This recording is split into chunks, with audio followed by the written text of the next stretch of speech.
My name is Quinton Uren. I'm the Group Managing Director for Jendamark Automation. Jendamark Automation supplies assembly solutions to the automotive industry in the areas of powertrain, electric vehicles, catalytic converters, as well as digital solutions.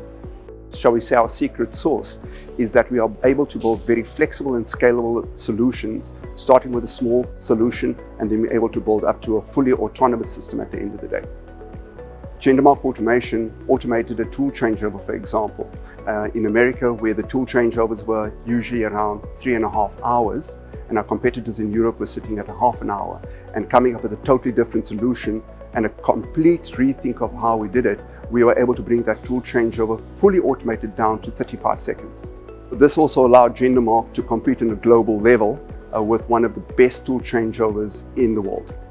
So the challenges globally, 95% of our business is export, were the distance and the perception of South Africa, tourism and raw materials, gold, minerals. So we weren't really taken seriously in the beginning, but that was also an advantage for us. Neither did our competitors.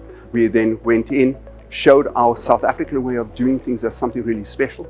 It gives us a completely different way of thinking and approaching any challenge. That can-do South African resilience is what really has put us streets ahead of our competitors overseas. International trade is critical for South Africa. We cannot be isolated in any way or form. Trade makes us more competitive, it keeps competition high, and it drives innovation. For me, that is the strongest one. Winning this award means a lot to us. It's validation for what we've done, the path that we've chosen. It validates a lot of our processes and our goals. I am privileged to work with a set of people here that are highly committed to success. So we will use it now in our digital marketing strategies to get our name out to more people in the United States.